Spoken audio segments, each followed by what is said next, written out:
I wish I saw the movie again. The music got to me in a very certain way. Raggedy Ann and Andy is a full-length musical adventure.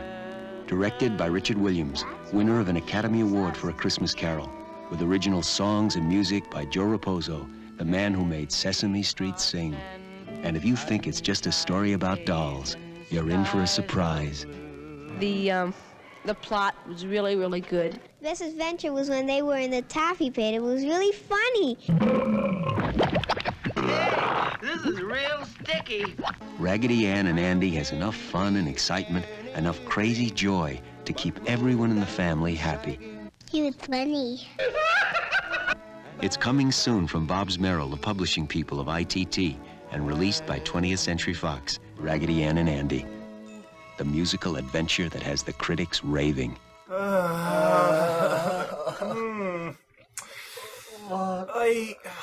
can't. I've not even started drinking yet, and yet... What are you drinking, by the way? Tell us. Well, I've basically decided to bring out the cider for this one. And not before you watch the movie. It's for after you watch it. Or during? I wouldn't even recommend during. You might throw up if you drink while watching the damn thing. That's a good point, actually, especially a certain sequence. I have an all-malt cider, passion fruit and apple. And I have... You old romantic. The bottle is calling me a you old romantic, by the way. I have a Recordaling strawberry and lime cider here. It's premium. And it has pear in it as well, apparently. Well, cheers, mate. Yep.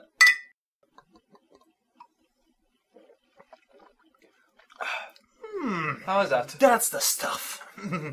It's already taking effect. Ugh. That's what I needed, actually. That's good. Okay, so... Raggedy Ann and Andy, a musical adventure.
Don't drink too hard, man. I had to have another swig as soon as he said that. Raggedy Ann and Andy, a musical adventure. Cheers. Okay, we're not gonna swig again. I guess we're gonna be here all day. So here's a little, a little drinking game for you guys. Every time we mention the title, you take a swing. Every time we talk about the style, every time we complain about the songs, you take a swing. Okay? In other words, you want people to die from... Oh, we'll die way earlier than anyone else. Let's talk about the production history of Raggedy Ann and Andy, a musical adventure. Cheers. It's actually quite good. Yes. Okay, let's see if we can get drunk before long. Hopefully we can. Well, yeah, I mean, the alcoholic volume on this is 4.0, I believe. Right. So... Right. That's exactly what the doctor didn't order, but I'm going to pretend he did. So, Raggedy Ann and Andy, a musical adventure. Cheers. Okay, no, doesn't count this time. That's not counted. Was a 1977 animation film interspersed with a few live-action scenes, and I've got to say the transition between live-action and animation is probably the best aspect of the film, visually speaking, but it is also redundant. It gets repetitious and old quite fast, because it's always happening in the same way, with a close-up to the doll, to the face of the doll, and the transition, slow transition, fading away in between live action and the animation portion, which is, uncannily enough, quite faithful to the shape and the movement of a rag doll. Again, the rag doll of Raggedy Ann. And that's a problem in its own right, and I'll get to that soon enough. Yes, we'll get to that at some point. More interestingly, this was also the debut of an early but innovative CGI system developed by Computer Creations Corp. It's called VideoCell. So, an animated film from 1977 using an early CGI technology. This is the most interesting part of the film from a technical standpoint, seeing as the CGI in question is actually very well implemented with the traditional animation. And you did not even notice that it's there? Yeah, because you would assume that the characters' movements were rotoscoped in some way, but no, apparently not. The uncanny movement is not from that sort of usual, simple explanation. Which would be a far more typical technique of the time yet. But no, it's an early example of CGI, which does explain how can you do those very disjointed, unsettling, and downright creepy doll movements without using a real person. Yeah. Cheers. Yeah, cheers. So, let's talk about the people involved in this project. This is actually not a long backstory, but simply put, Interesting backstory. It's an interesting backstory. Abe Levito was the first to be directing this film. You're drunk already? Yes. Was first to be directing this film. Alongside Williams, who was Richard Williams. Yeah, Richard Williams, who was an animation supervisor, essentially. Yes, at the time he was already known for his Oscar-winning short adaptation of Christmas Carol. Yeah. Which I believe was from 1971. I could be wrong, though. Yes, I mean... I'm getting drunk, so... Yes, that's Raggedy Ann's fault. That's... I mean, not you said it! You said it! Cheers, mate! Raggedy Andy, I meant to say. Levito, during the production, sadly became ill and passed away due to it, though. So Richard Williams was forced to sit in the direction chair, even though he really did not want to have anything to do with this film. Yeah, just because. And I wonder why. Oh, yes. Who wouldn't want to work on this masterpiece? Apparently there was a multitude of reasons, which echoes with me and Madhog here. Yes, pretty quite much. a lot. So I can relate with Williams. He said the film had too much padding, it had pacing problems, and he wanted to cut something. He especially wanted to cut some of the songs, because the songs are many, and they're not good. There's 20 of them. And the reason why the producers, I should say, did not want to cut anything is because, clearly, they had a record label attached to it. In fact, let's go discover this record label. Because Raggedy Ann and Andy, A Musical Adventure, cheers, the soundtrack, by Columbia Records, it features all 11 songs from the film. I should point out that the film is less than 90 minutes long. 11 songs on one side, but there's 9 more on the other side. It has 9 songs on side 1, and 11 more songs on side 2 of the disc. Just to basically put it to you folks, on cassette tapes you could play both sides of the tape. So essentially, when you were done with one side of the tape, you would then switch it around so you could play the other side, essentially. The same counts for vinyls. So, if my math is correct... Yes. How much is 11 plus 9 again? 20 songs. 20 songs, everybody! 90 minutes, 20 songs. Again, 90 minutes, 20 songs. 90 minutes, 20 songs. Are any of those songs any good? No! forgettable! They are the most forgettable and pointless songs I've ever heard in my life. And they don't... It's clear that they've been forced down our throat because there was a lucrative record label attached to it. Of course, since the film flopped big time, then it was completely pointless. Oh, yes. In fact, let me point this out. The budget for this film was $4 million. Yes, about $4 million. That was the budget of the entire film. That is a lot for 1970. Yes, well, it was a period in which animation was generally much more cheap and limited for budget reason. The industry, the eye industry of the animation, as I put it, was dying because they were no longer a lucrative form of money-making, so to speak. Which sounds redundant, as I said it like this. So to have this film happening in 77 is mesmerizing for many reasons, given the ridiculous high quality and fluidity, full motion fluidity of the animation. By the way, yes, 4 million budget, it made back 1.35 million. By rentals alone. Yeah, just so keep that in mind. They only made that money through rentals. This is the very definition of a bomb. I feel sorry for any child who was subjected to this animation back in the day.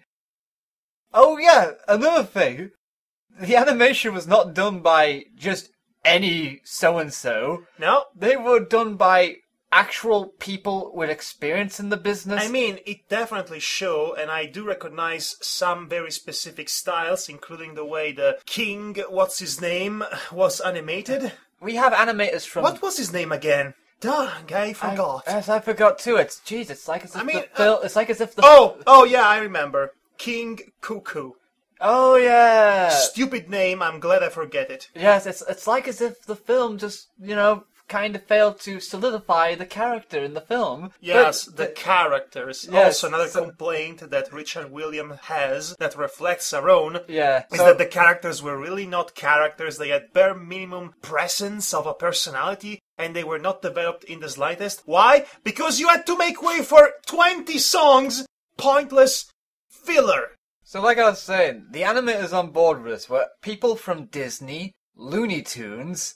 Let me read some of these names in case you are an aficionados of old-school animation. Yes, please do. Let's see. We have Hal Ambro, Cosmo Anzilotti, Art Babbitt, all amazing names, by the way, George Bakes, Warren Batchelder, John Bruno, Jerry Chinicki. I actually don't know if I'm pronouncing I this don't know right. if I'm saying it either, but... it's a name. Corey Cole, Doug Crane, Ray Da Silva, Tissa David, Chuck Downs, Emery Hawkins, Fred Elmick, John Kimball, Crystal Clabondi, Grim Natwick, Spencer Peel, Gerald Potterton, Willie Spile, I love these names, Tom Roth, Jack Schnerk, Irvin Spence, I remember him, Art Vitello. Also assistant animators David Block, Lauren Bowie, Michelle Clay, John Celestri, Sheldon Cohen, James A. Davis, Jerry Dvorak, Glenn Entis, Brad Frost, Jay Jacoby, Jeffrey Guthrell,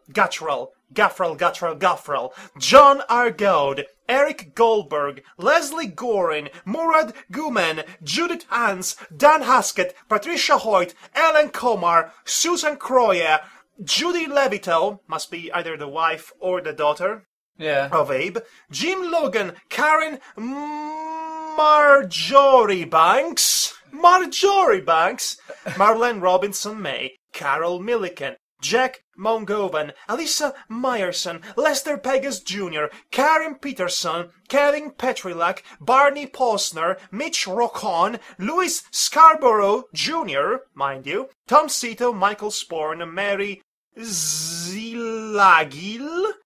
Peggy Tonkonogi, Dwayne Ulrich, Chang Yuan, James Wang, all a name, by the way, Amanda Wilson. I meant to say Amanda Wilson. Yeah. All these people worked on this film. Cheers, mate. Oh, that's good for the old corpus. Oh, it's good for the whole Scarborough.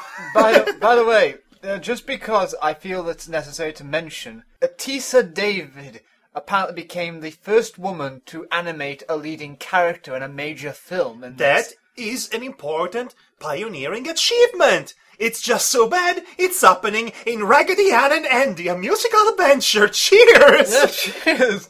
And the funny thing is, the composer of the music was a Joe Raposo, who was apparently a long-time director for Sesame Street and the Electric Company. I feel so bad for him and for Sesame Street. I feel so bad for everybody who is involved in this thing. Also, something that might explain why the animation feels so disjointed and incoherent Oh, yeah. is because all the animators were actually working from home. So, this is the case in which the right hand does not know what the other 255 left hands are doing. You would have thought this was done in a big studio, but no. Apparently they decided to do the animation separately from each other and then just cobble it together? Is that it? With it only like a paper-thin script? Honestly, yes, I think the script is the least important element in this film. The animation takes center stage. I mean, they clearly care about their craft and they are passionate about it and they wanted to put everything they've got into bringing to life these characters. And they did it to such a degree that the film is almost unwatchable, ironically. And we have to explain why that is. But first... Oh God. And we all just started talking about this. And by the way, Richard Williams, I should point this out. Yeah. The animation director for Who Framed Roger Rabbit. So you know he is a talented guy. And knows what he's talking about Yes, as well. he definitely knew what he was talking about when criticizing the idiocy of this film. Of the production, The mind about it. production, my God, I'm sweating like a pig while burping at the same time. This is the most disgusting podcast we've ever recorded in such a close distance from one another. The condition in which we are recording this podcast, the condition we are in at the moment, is a perfect representation of what it feels like to experience, say it with me, Yeah. Raggedy Ann and Andy, a musical adventure! Yo! Oh, don't do that. Oh. So, an interesting aspect about the premise of this film, and even the narrative as a whole, is that it basically wants to be Alice in Wonderland. And at the same time, it's a precursor to Toy Story. Yeah, because there's a lot of elements in this that is very similar to Toy Story, which Madhog mentioned. Yes, I mean, the premise itself is like, the toys are alive, but the kids do not know that they are alive. There is a new toy on the block, and there's trouble a-brewing relating to the new toy, and then there is a journey to go back and find that toy, and then they return home, more appreciative of said home. It's basically the basic plot structure you see in Toy Story 1. To a degree, the sequel as well. Even better, it's basically Toy Story 2, come to think of it. Yes, because, you know, with Woody as well, basically having to they find go after Woody. him and all that, except not good. Yeah. And the Alice in Wonderland part, well, let me tell you all about that. Alice in Wonderland, the world itself, the Wonderland as it were, it's not something that's made to make sense. It doesn't. And the reason why it makes no sense is because it's supposed to be a grotesque mirror and parody of reality. But that's the important key differentiation in between this world and the world in which, Alice comes from. This is a different world that mirrors reality. It is not a world within the world of reality. It's a mirror, a different universe altogether. Then it can get away with everything it throws at you. Because the point is that it's not supposed to have a point. Right? Right. Other than satirical deconstruction of British society and all that, but who cares? The problem I find in this approach, as it is applied in Raggedy Ann and Andy, a musical adventure. Never drink, folks. The point that I really dislike is that There's never a moment in which the reality, as in the real world, which is the live-action world, Yes. as I said, is completely separated from the animated wacky fantasy world. Because it always feels like the animated fantasy world is taking place within reality. Yeah. It's just a different point of view, the point of view of the toys. And with that said... There's a lot of scenes that don't make sense to how it should look in reality compared to a Yes, toy. they went into a series of locations that really don't make sense in the context of the backdrop that is the real world. Yeah, and you If can't... it were to be a completely separated universe, okay, then I can buy into half the things that it throws at us as it is, but since it's supposed to be the real world but seen from a different toy-like perspective, then it makes no sense that it would be so weird, alienating, and unexplained overall. I mean, I guess the sea at the end of it was a pool in the backyard, but that doesn't explain what was the castle of King Cuckoo, and most importantly, it does not explain what the hell was the deal with the Taffy Pit. The Taffy Pit! Oh my god. How does that make sense in the context of the real world? I have no idea. Okay, so before we move on to talk about the animation and what exactly doesn't work about it, and it's the most egregious part of it, really. Yes. Let's talk about the songs a little bit more. Because, okay, so in a musical, right? Yes, I know. In a musical, songs serve the purpose of either establishing the world and the conflict and the characters, and then moving the plot along, right? Yes, they do. That's what they usually should be doing. So, of all these 20 freaking songs, only 2 or 3 of them actually move a plot along, or introduce a character, or, you know, a conflict, or any of that. I would more say meander rather than move the plot. Meander the plot about, because yes, the plot meanders quite meanderingly, I have to say. Pacing problems, massive pacing problems. The pacing problems is not even a problem, it is a detriment. Whoever was working on this, story-wise, cut the leg off, both legs of the story. Our legs. Yeah, it cut off both legs of the story. Just so that it would have feel more songs. Just so it could crawl and sing. Yes. That's what. My gosh. That's the only way to describe. There is a song every 30 seconds on average. Well, and most of those songs are just featuring characters standing around and singing and not doing much of anything else. In fact, all of the songs are like that. For all the creativity and nightmare fuel imagery that this film throws at our collective faces, the songs themselves are ironically the least creative moments and the most boring and dull ones. Okay, so take this, right, as an example. La La Land, despite the fact that everything in between the actual songs and the ending, it's quite...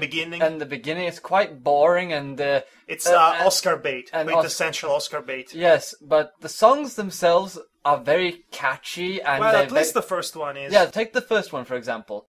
The first one is very catchy, it draws you into the overly exaggerated emotions and it introduces the world and it establishes the rules and what the theme is. Yes, but in Raggedy Ann and Andy, the Big Musical Adventure... Oh! Drink?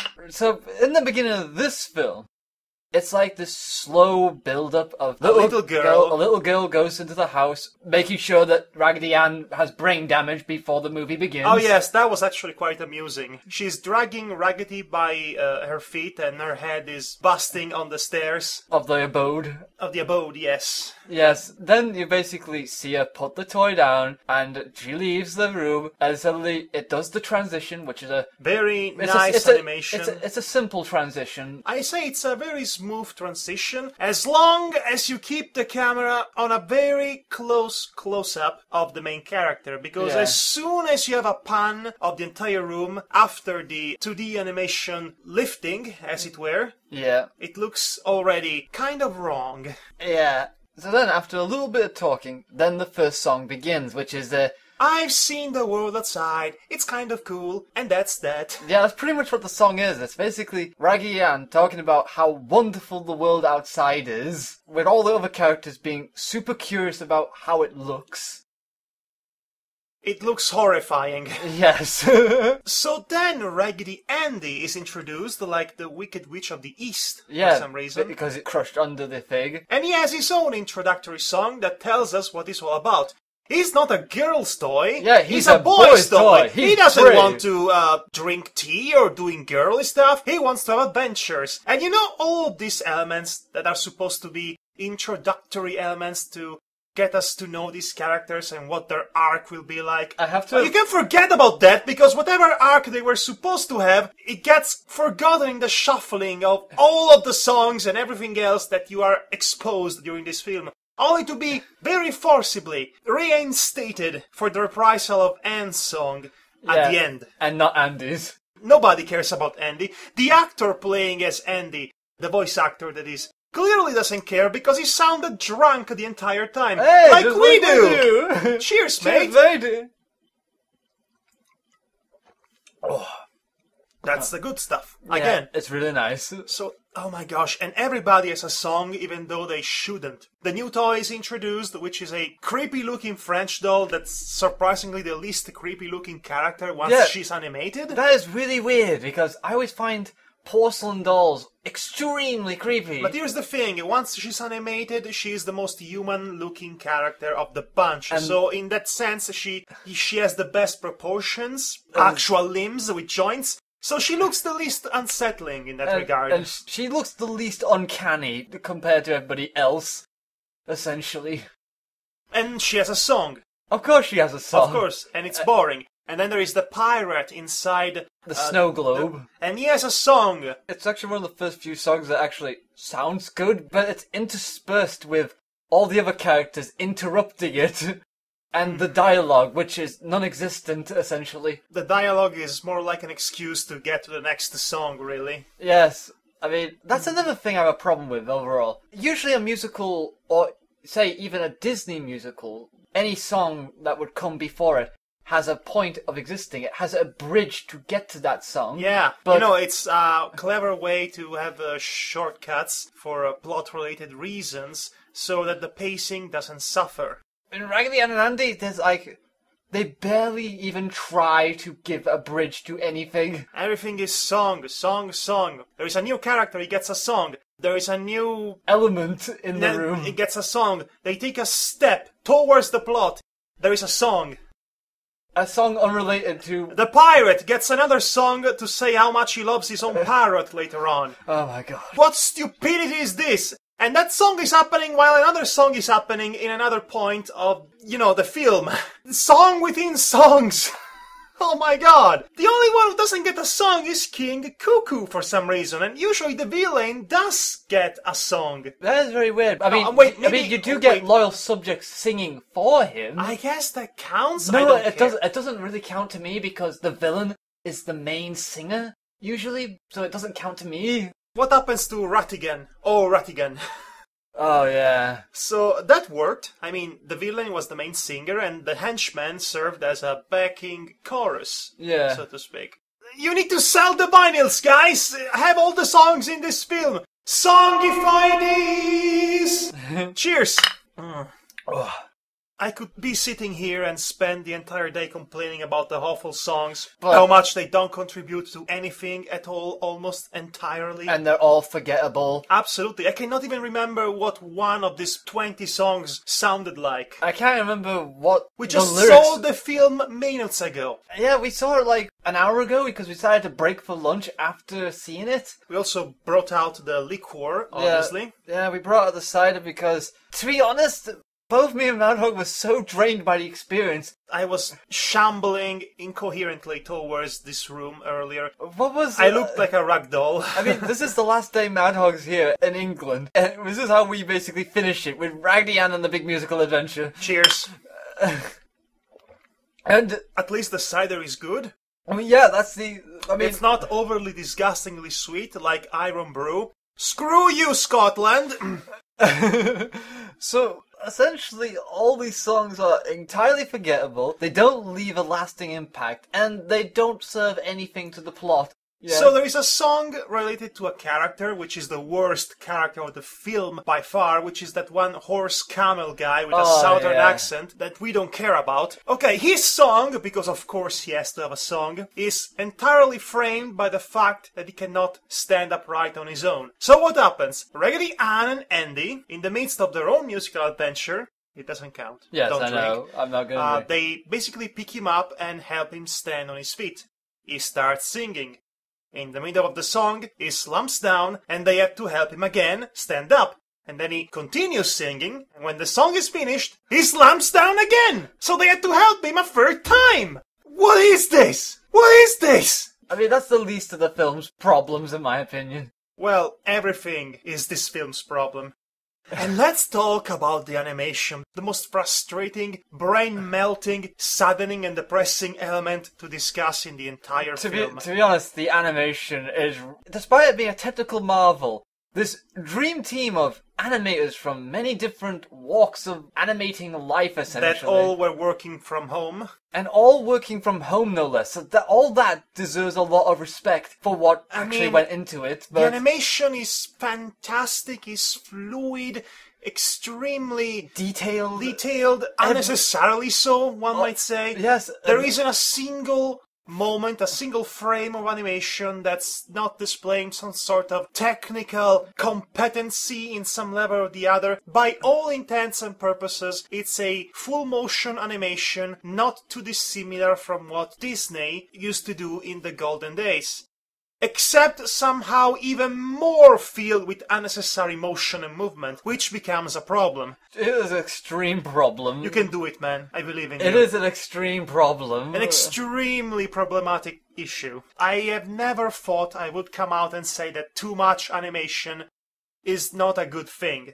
Yes, I think... And for various reasons. And Raggedy Ann and Andy, a musical adventure, is a proof of that. It is Exhibit A of why people should give up 2D animation. No, it's Exhibit A why limited animation, the invention of the style of limited animation by UPA, was necessary to keep the medium of animation alive. Because there are cases, specific cases, mind you, in which too much realistic movement, too much photorealistic animation can become detrimental to the style and the story and to the whatever you're doing, essentially. And to the medium itself. To the eye of the viewer, especially, as well. When it becomes too busy, too motion-friendly, as it were, Yeah. and every scene, every moment is like that, then there barely is any scene that stands out. If you put all of your talent in every single scene, in every single moment, then the supposed very special scenes of the film, which are usually the ones who have the best animation and the best quality, they will not feel as special. That counts for any sort of film, live action or animated, or anywhere in between. But that's not even the biggest problem of Raggedy Ann and Andy, the musical adventure. The biggest problem is that this animation, this overly realistic, detailed, obsessive-compulsive animation, is absolutely nigh unwatchable. It is really good, but it is absolutely awful to look at. And the reason for that is because the character design... The animation doesn't complement the overall simplistic design of the characters. No, worse than that. The animation makes the already uncanny-looking design characters look even more creepy, unsettling, and uncanny.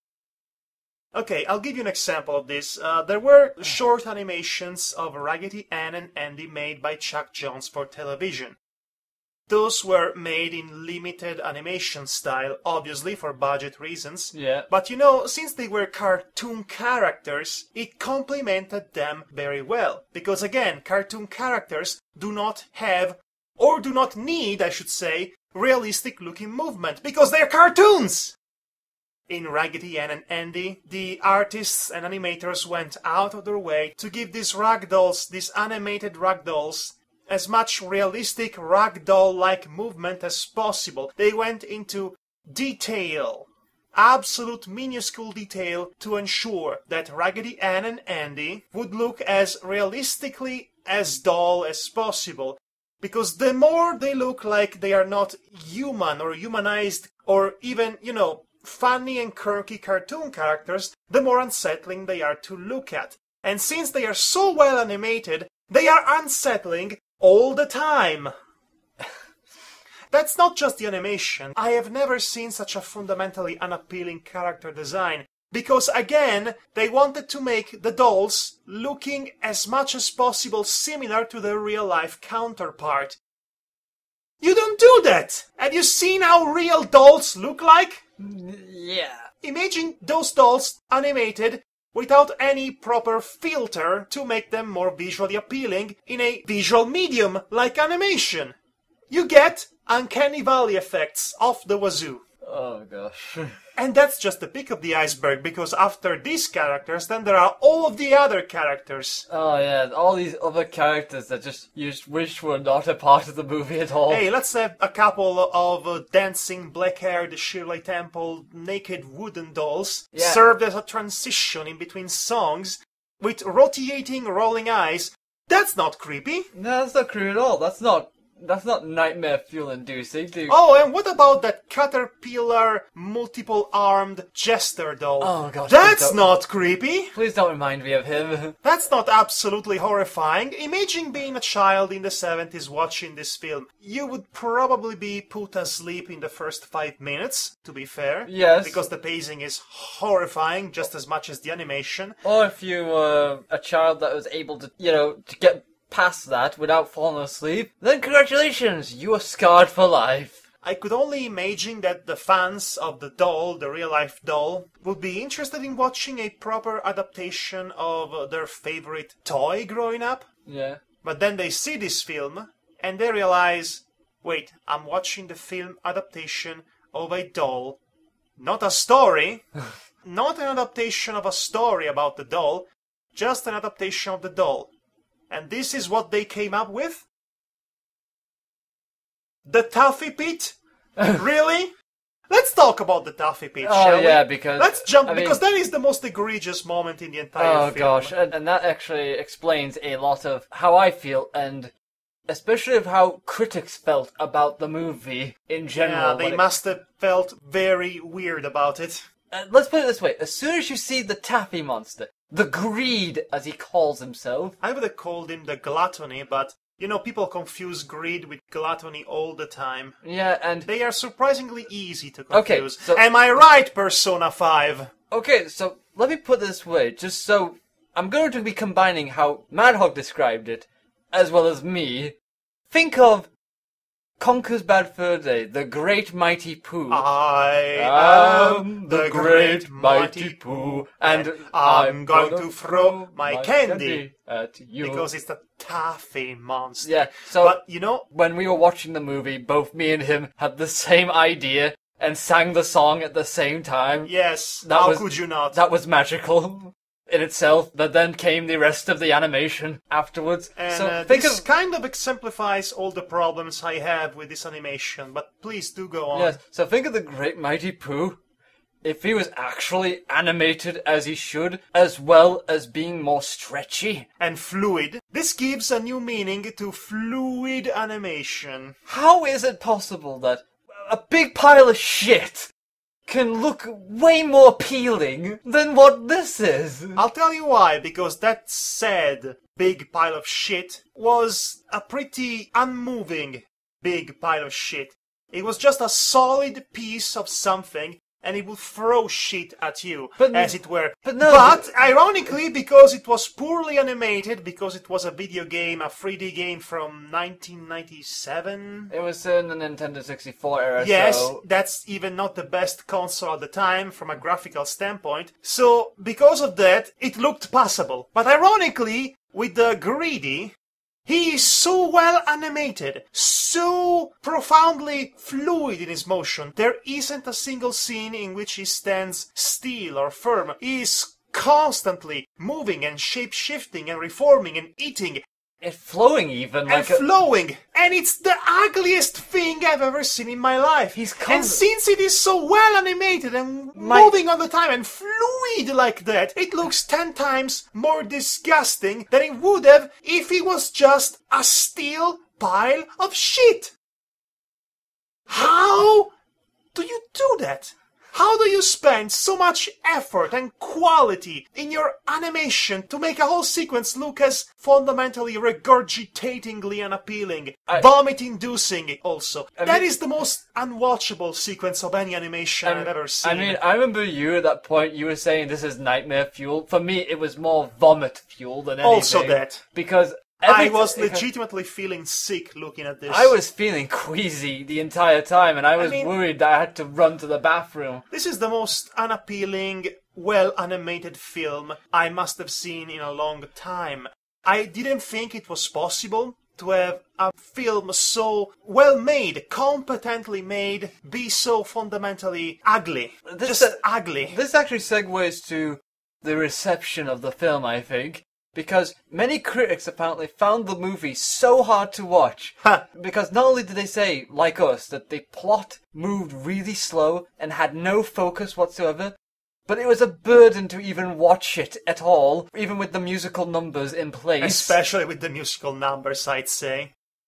And apparently they were even considered disturbing for children. I wonder what it's disturbing for adults, let me tell you. Apparently there was also some adult humor subtext in Captain Contagious, whose mustache grows erect and performs pelvic thrusts when he first sees the character of Babette, which is the porcelain doll we talked about earlier. Yes, and by the way, yes, that ship has a crew, which appears out of nowhere. Yeah, after the ship is liberated from the snow globe. Where did they all come from? I have no idea, I don't care. Cheers, mate. Yeah, cheers to you. Oh gosh, I just finished my drink. Well, but it was nice knowing me. And the worst part is that they kind of recycled the animation for the greedy. Yes. Well, at least they recycled the character design, because later on we have yet another blob-looking character, this time from the depths of the sea, which I have no idea what it's supposed to be, but apparently is... It has plant-like tendrils. Maybe it's an amalgamation of algae, I don't know. It must be, because the fact it also has one of those air hole things that look like you blow Couldn't into you it. animate a giant octopus? Couldn't you animate a kraken? No, it had to be this algae monster that's just lazy. It feels lazy at this point, even though it's, again, very well animated, because of everything else we've seen. And speaking of lazy, you know, when you have such a mesmerizingly good animation, full motion and whatnot, whenever you have those little scenes in which you reuse the frames very blatantly, with only seconds apart from each other, yeah, it gets noticeable. Yes, it does. I believe the Camel song even also had reused animation. Yeah, especially the Camel song. Then again, with a budget of $4 million... For 77, that's huge. That's a huge... For an animation project, that is, considering what everything else looked like. And I'll give this to this film. Yeah. There is no other film in the 1970s that looks quite like this one. Very for good reasons. This is unique in itself. Although, I will say, some of the character shading lines, they are a bit similar to Ralph Bakshi's Fritz the Cat. Yeah. But that's mostly because it is a more common style. I mean, even at one point, you actually asked, where did the actual artists go? Because as soon as we got to the pirate ship, there was some crudely drawn pirate-looking characters, yes, close-ups. It seems like this is the point in which it becomes more evident that the animators working on this never met. And the budget was running out. Was stretched.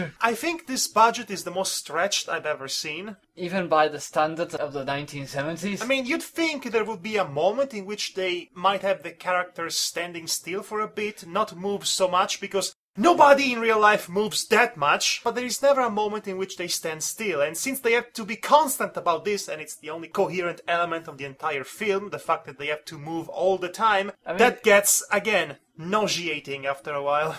Not only is everyone in the foreground moving, but everything in the background moves as well. Everything moves, and again, if this were to be any other film, I would be praising it. But since this film looks like it's trying to make a nightmare-fueled dream sequence from Paprika by Satoshi Kon as child-friendly as possible, it does not deserve my sympathy. No. It seems like something out of Paprika, I have to say. Oh.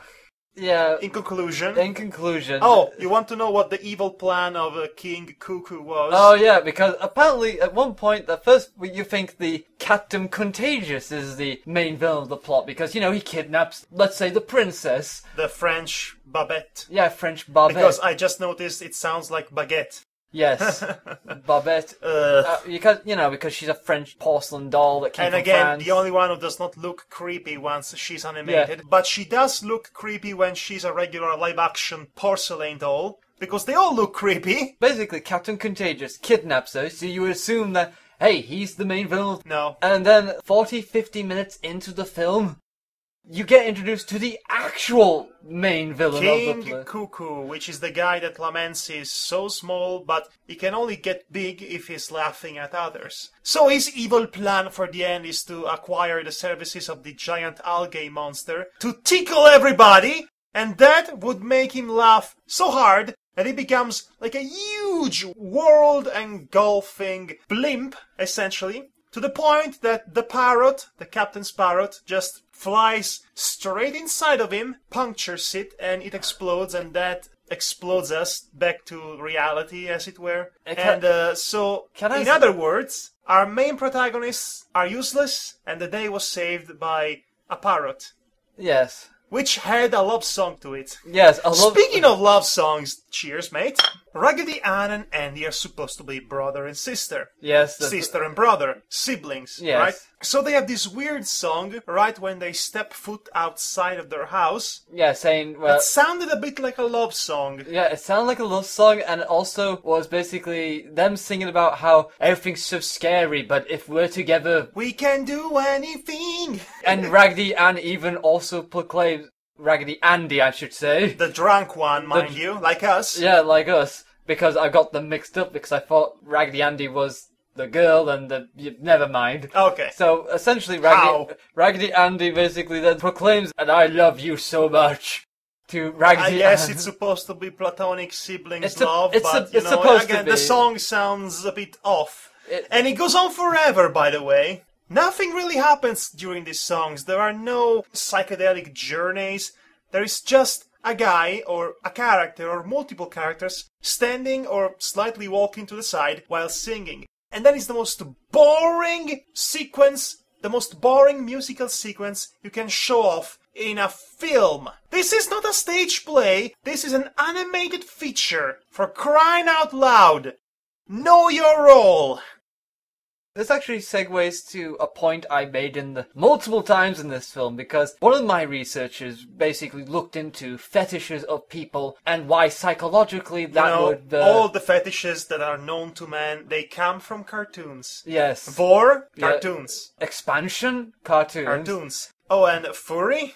Yes, cartoons. Kind of are pioneered by cartoons to a big audience. The reason I bring this up is because multiple times in the film, I could not help but bring up points in the film that could, go for someone's fetish, essentially. The film is pretty much a patient zero when it comes to fetishes. I mean, you have a fetish about dolls, specifically Raggedy Ann dolls. There you go. This is the most naturalistic-looking animated Raggedy Ann doll you will ever get. The cat end up saying one line that really freaked me out. Oh yeah, that line actually made us laugh / cringe for several minutes. Because this happened during his second song with the parrot. Because he was imprisoned by the mutinous Babette. So basically, the person he kidnapped basically kidnapped him in the end. I was almost about to get my prize. I was about to pluck the flower from paradise. From paradise. I was about to pluck the flower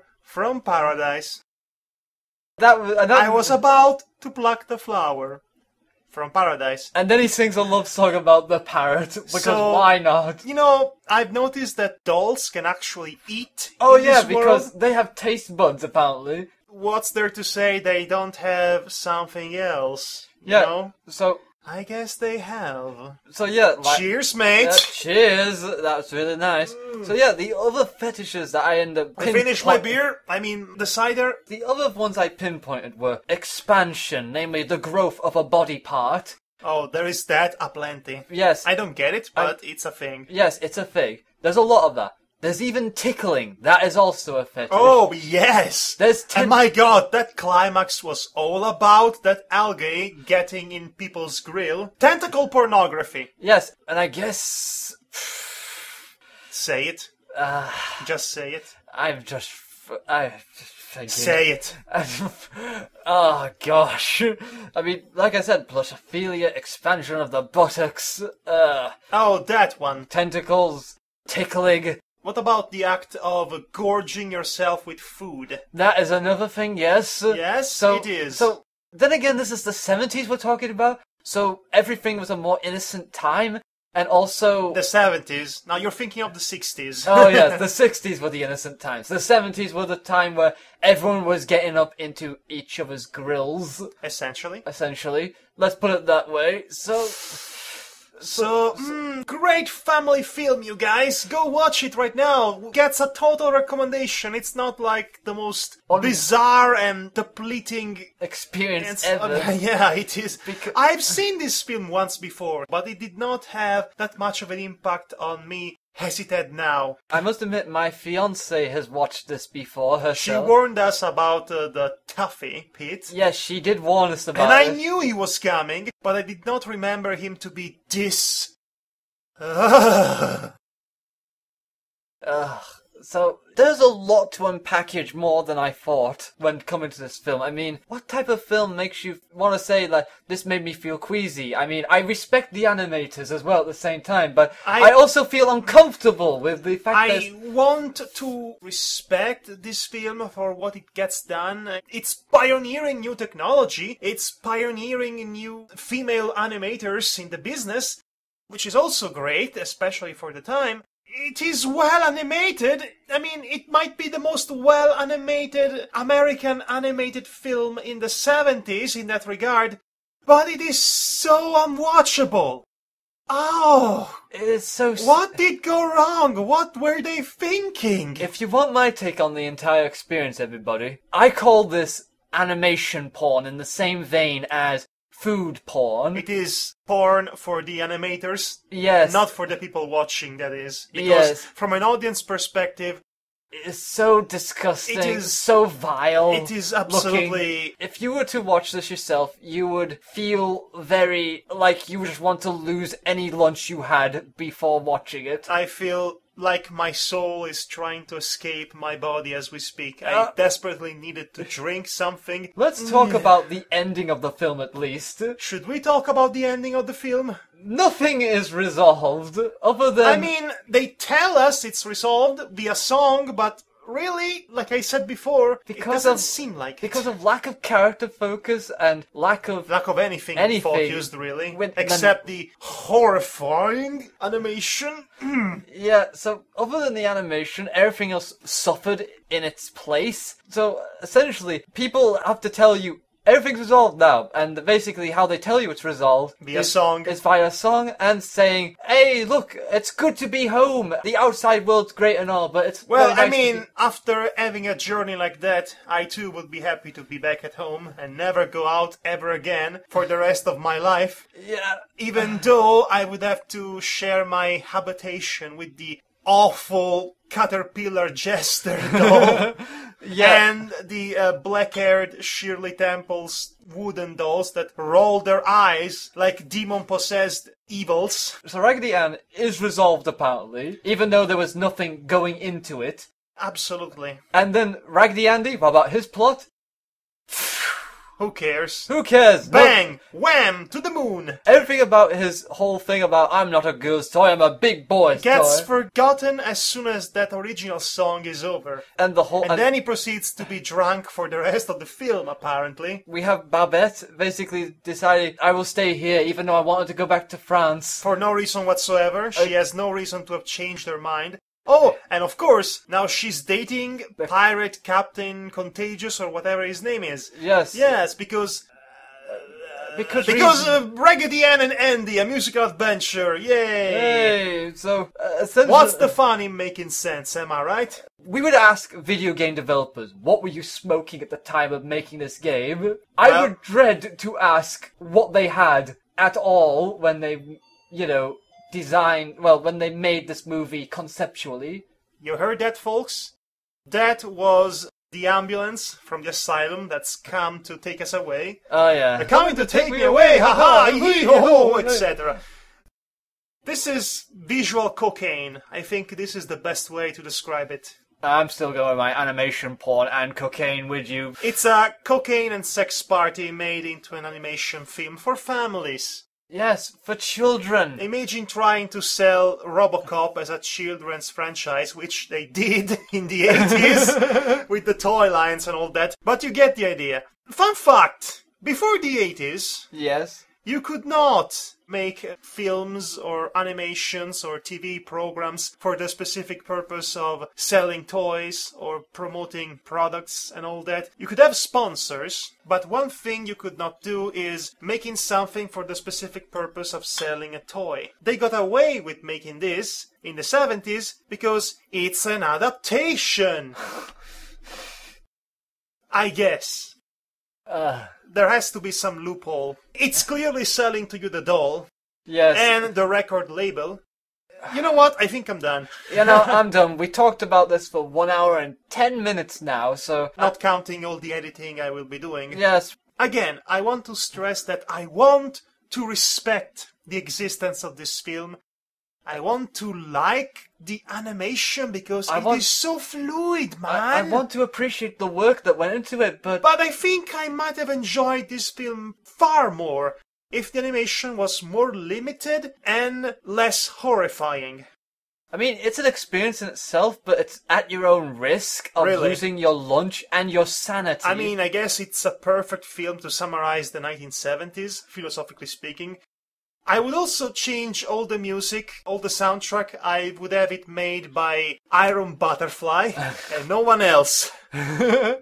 Raggedy and it's a musical adventure. In a gada da vida, Andy. Don't you know that your girl's toys, etc. Yeah, so, like I said, I'm done with this. I'm actually going to genuinely stop talking about this now because I want to live on with my life. Yes, me too. I mean, after the movie was done, I actually went out straight out of the room, went over to my future wife, and said, I love you. I did the same. I kicked you out of the room for that. You actually did not. And that implies something. Cue in the Raggedy Ann and Andy love song. Oh God! I am nearly not drunk enough. I need more liquor. In the meantime, I'll see you off, everybody. Thanks for listening to this impromptu train-wrecky review of an equally train-wrecky film from 1977. I shall bid you goodbye, and see you later. Yes, take care, everyone. Have a good day or night, wherever you are. In a gata da vida, honey. Don't you know that I'll always be true? Raggedy Ann and Andy, a liquor drinking adventure.